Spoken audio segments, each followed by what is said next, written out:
Welcome to From Stardust to Us, in-depth conversations with thought leaders, artists, and spiritual activists, navigating the challenges of our times with integrity, joy, and purpose. I'm Bernice Marie Daly. And I'm Linnell Hayden. Thank you for joining us today. We really appreciate our listeners.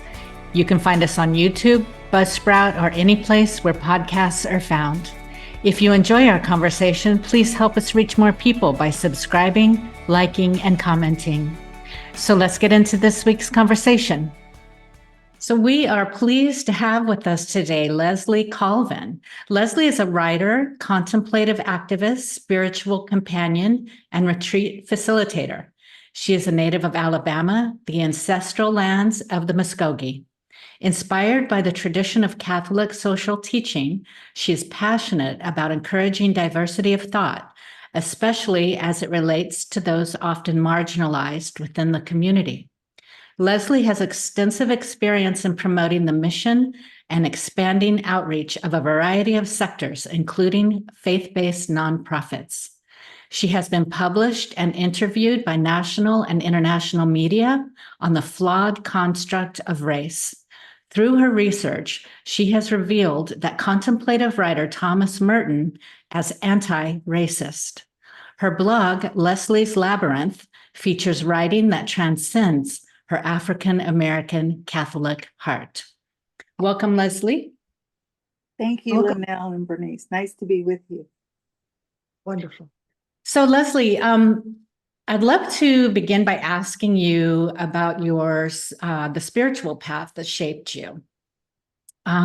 We'd like you to share a bit of your origin story, how your journey toward Catholicism began, especially in light of your parents' search for sacred and safe space. And in addition, perhaps how your relationship with the church and your faith has evolved over time. How much time do we have? We have as much time as you need. We don't have to answer all that in one go. Okay, we will see how I am led. So I was born into a Christian family. Most of my family members were Baptist or AME, African Methodist Episcopal. And my parents were very involved in their faith community. And at some point, there was a break of trust, and my parents recognized the need to provide spiritual guidance for their children, and they recognized the need for that to be done in a place that was safe and sacred. My mother had been exposed to Catholicism when she lived in Ohio, and she had a friend that invited her to attend Mass with her. And so this person would take us to Mass with her. And this was a person who was also African American. At the same time, my father had a sister who taught, and the schools were racially segregated at this time. This is in the early 60s. She had two colleagues who were Catholic, who were from different towns, and they invited her to go to Mass with them. She was touched by what she experienced in the liturgy and told my grandparents about that. And so they were on a path simultaneously to my parents being on a path leading to Catholicism. In both towns, everything was racially segregated, but there was only one parish in each town, and the parish was not racially segregated. I cannot say that. I always have to add that I cannot say that for all African American Catholic experiences. But we were welcomed into the church. My parents became very active, serving on the parish council, serving as lectors. It was in high school that I made my first retreat, and it too was a racially diverse experience. We spent overnight at a high school. It was Friday through Sunday. It's called Search, is the title of the retreat. And that was my first, what I consider deep spiritual experience, whereas after leaving, I was still aware of the presence, the movement of spirit. Many years later, I, as an adult, I learned of a program sponsored by or created by Just Faith Ministries. It was a 30-week program. And in that program, we talked about what is called the church's social teachings or Catholic social teachings, which I had not heard of before. Mhm. But basically, that is a teaching that recognizes and honors the dignity of the human person, the right of people to be in family and participate in society, the right of people to the dignity of people working and having a decent wage, caring for creation. It was interesting for me. And the course also, we address poverty a lot because that's what Jesus speaks about a lot, right? And some of the ills that are generated by poverty, basically people's dignity not being acknowledged. That program for me was transformative in that I came to understand my family's welcome into the Catholic Church from a different perspective. And I began to, actually, there was a shift within me to move from just doing volunteer work in my parish, in my community, to actually working in that arena. My faith journey has been, it's not linear. And I would imagine that people of faith would appreciate and understand that. We are constantly being invited into relationship with the divine mystery that many people refer to as God, the Trinity, from the Catholic perspective.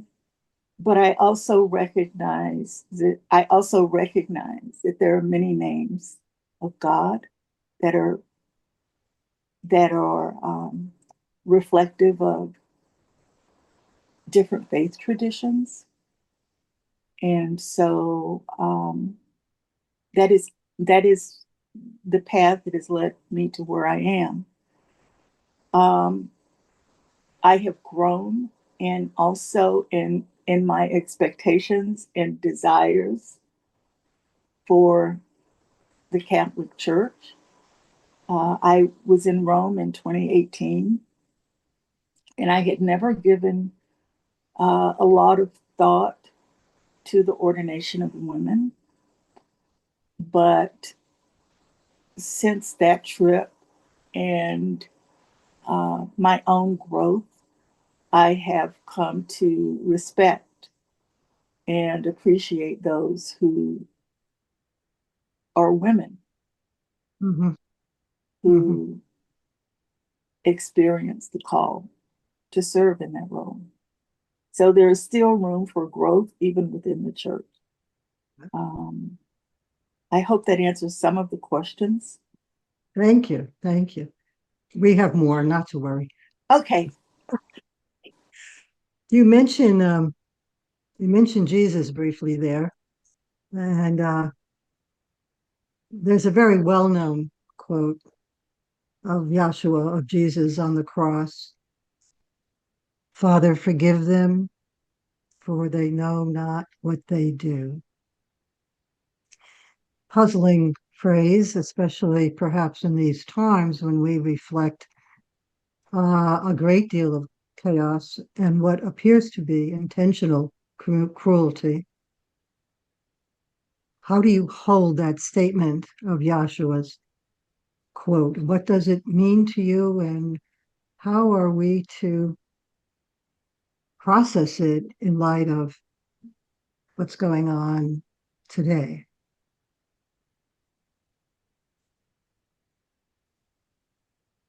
I don't know what it means to me. I think it is important because it's among the last words of Jesus. I respect that.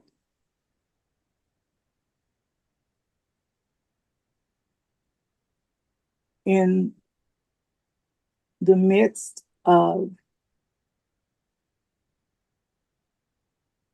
suffering,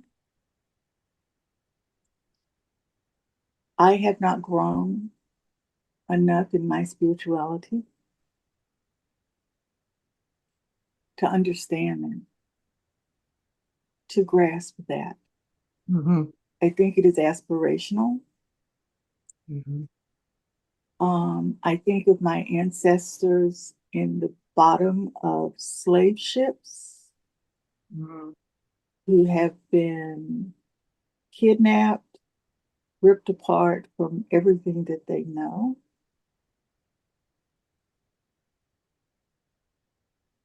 How do they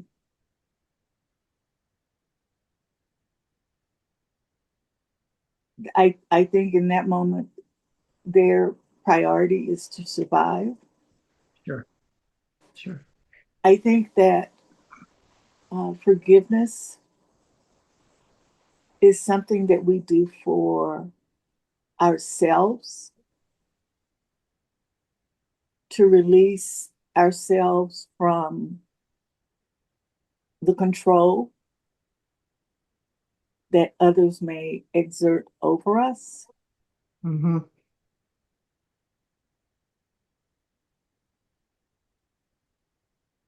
But I have not grown into understanding that yet. And so I will even acknowledge in some of my writings Jesus calling for the Yeah. forgiveness um, of those who crucified him. I'm not there yet. I It's don't pretty know. mind-boggling. It's certainly mind-boggling. If I may just make a comment about that, because I'm not there, none of us are there. I mean, it's a real, it's a real inner process actually of quite a, quite a inner work and development. But it's interesting just to share with you that the phrasing of that has jumped out at me, if I can just share this with you, is that he not only asks for forgiveness, but he says why, at least as I'm reading it, Yes, because they don't know what they're doing. That's the piece that kind of just grabs me. Um, and then it looks like things are quite intentional, not only now, but of course, as you say, historically. So I just puzzle in my mind, what does it mean when we can say we don't know what we're doing when we're doing something that's very obvious, very obvious. And, I don't want to go into a whole lot of psychological stuff, but the Nile, as they say, is not a river in Egypt. So at the power of our being unconscious or unwilling to really look at what is. And personally, without going off too long, I'll give Linnell a chance, but um, uh, it speaks to me of a lot of the resistance around acknowledging for example, white supremacy, as well as this whole host of historical facts that you speak about so clearly and so rightly. So anyway, that's sort of my feel about it. I don't know if that resonates at all with you or stirs anything for you. Thank you, Bernice. Yes, I think that um, in today's vernacular, I think there are a lot of people who are not woke, who resist being woke. Yeah. When Yeah. I think about white supremacy,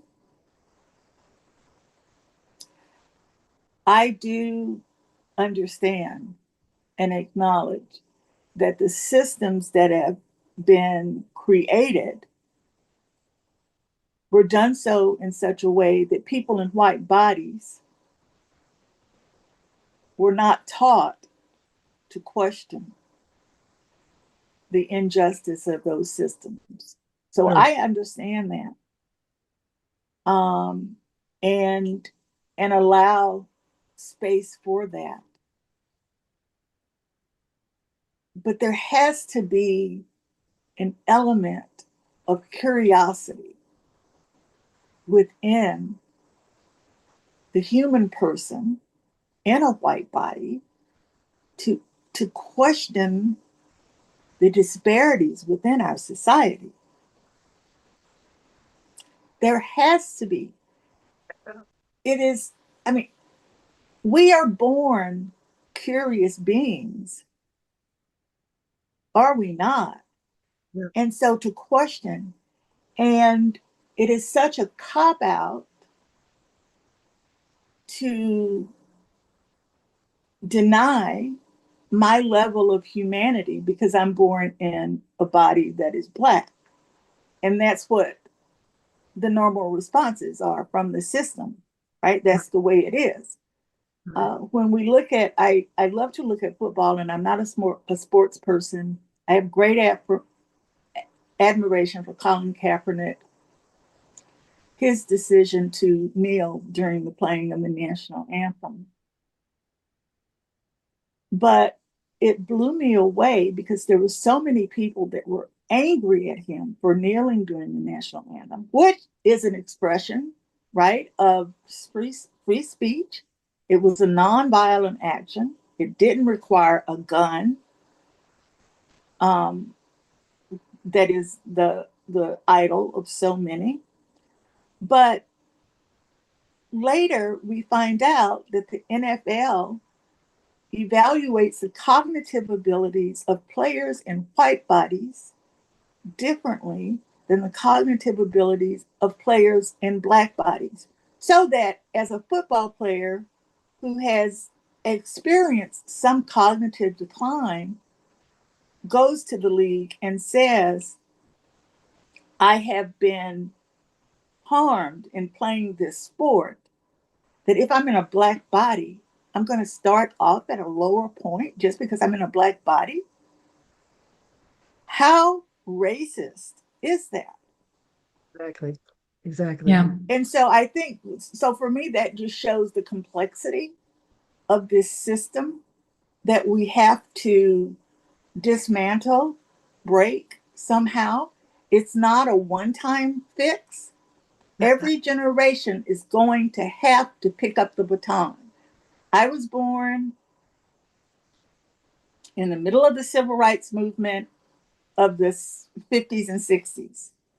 And I admit there have been advances that have been made. However, we are not where we need to be. For And sure. the fact that Oprah Winfrey has excelled in her profession, that Barack Obama was elected twice as president of the United States of America, those two examples do not undo the disparities of most people in Black bodies, most people in brown bodies. Right. For sure. For sure. You know, it takes a certain level of maturity and wisdom to say, I don't know.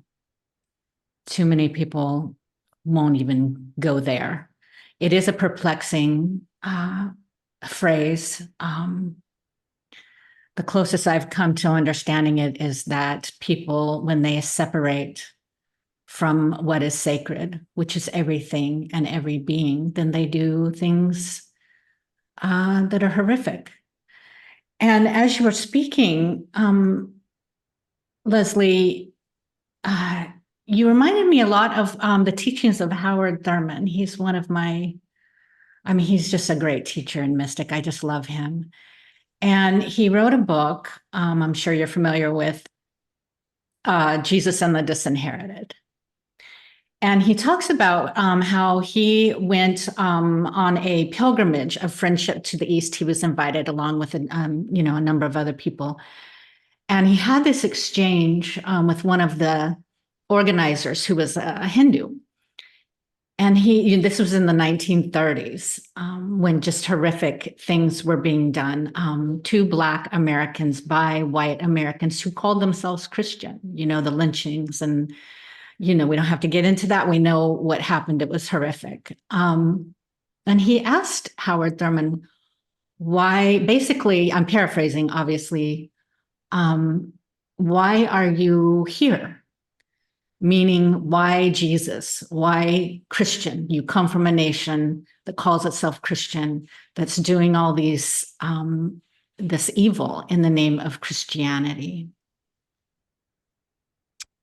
And he said that Jesus's, again paraphrasing, teachings, Jesus was a Jew living in Palestine under an occupied force, the Romans. So he was part, and he was poor. He was part of the marginalized community. And his teachings were to teach those who are marginalized how to live in such a society where you don't let the occupying force, they cannot destroy a people unless they destroy your inner spirituality. And he taught, compassion, empathy, humility. He said humility cannot be humiliated. And he thought that the people's destiny is determined by their inner attitude.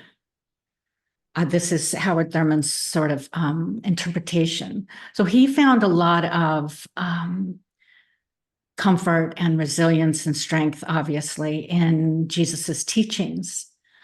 And I'm just wondering, I guess I don't have a question for you other than, do you have any thoughts on that reflection and Jesus's teachings with regards to Jesus being a member of a marginalized group and the teachings that he gave to those of us today living in America in 2025, and most importantly, those living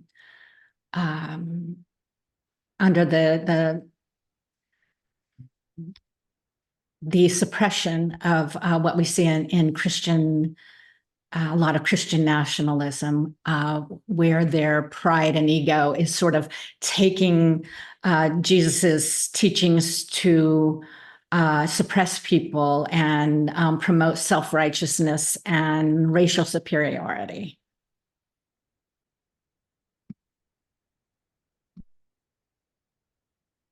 Does that make sense to you, or should I It makes a clarify? lot of sense. Okay. I no. Yes, that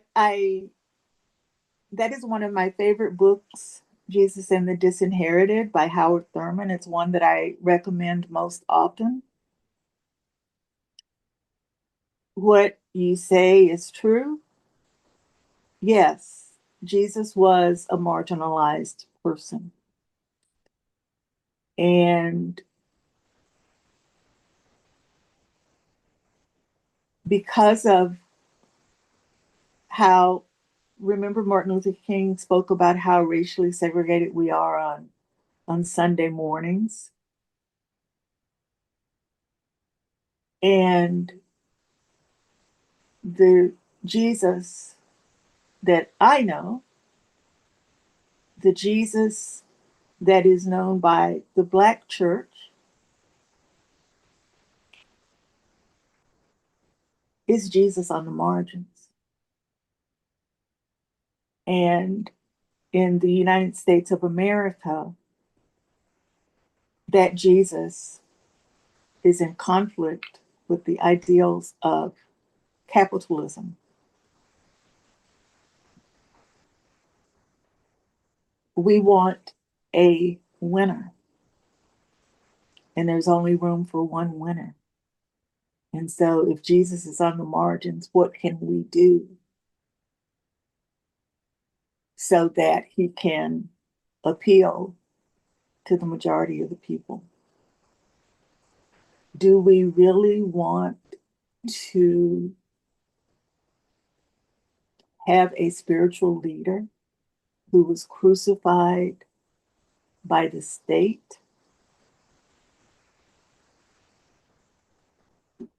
It's like a modern day lynching. And to think that so many people in Black bodies have died through lynching when Jesus was, in essence, lynched.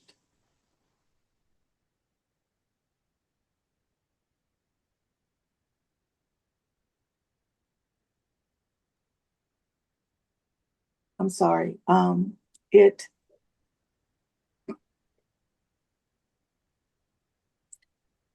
There's a grave sadness that we have whitewashed Jesus and his lived experience on the margins. So many people who identify as Christian will speak about the suffering of Jesus on the cross, but they never look at it and ask, where is he on the cross today? People refuse to see him in people who are in prison, people who are impoverished financially, people who come to this nation trying to protect their lives and the lives of their family.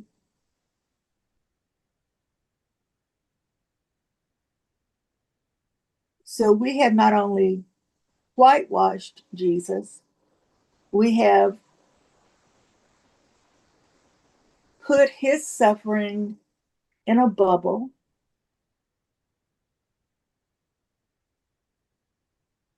And so we never make the connection between his suffering and the people that are suffering before us today, people who are bearing who are on paths to crucifixion today.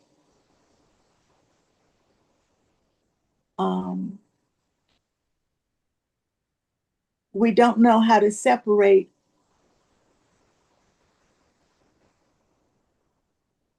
human dignity, which is a core tenet of faith, and I mean faith beyond Christianity, and the role of government and the laws that are enacted.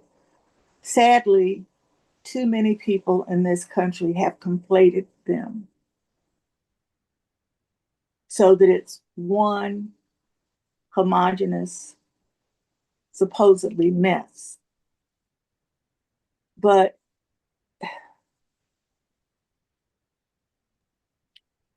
my question is, how can we keep the suffering of one man on a crucifix 2,000 years ago?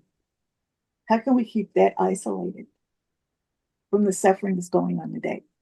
And mind you, he was not the only person to have been crucified unjustly 2,000 years ago. We forget that. We say Jesus was innocent. Only God knows how many of the other people who were crucified 2,000 years ago or before were innocent. Because crucifixion was an instrument of the state that was used to teach people to stay in their place. Yeah. The shame of being on a cross, stripped naked, in a society where people did not go around naked, it was to put shame on that person and that person's family and people who thought like that person did. It's very dehumanizing, which is Yes. what we're seeing today in a lot of ways. And another thing you talk about whitewashing of Jesus's crucifixion. It's seen in a lot of circles as just sort of an entry ticket into heaven, and all we have, it's not, so I can sort of be whoever, do whatever I want to do, and as long as I go to church, I'm good. But there's so much more, to that. You There's talk so about much. this is part of what I have recently come to realize is the colonization of Jesus and his teachings. We need to decolonize his teachings. They've been colonized by the Western world, by mainly, I guess, Rome. And, I came to that realization. I took a trip a few years ago to Iona. And yeah, beautiful, in Scotland. And they still are very much, it's where Celtic spirituality, that's their indigenous spirituality.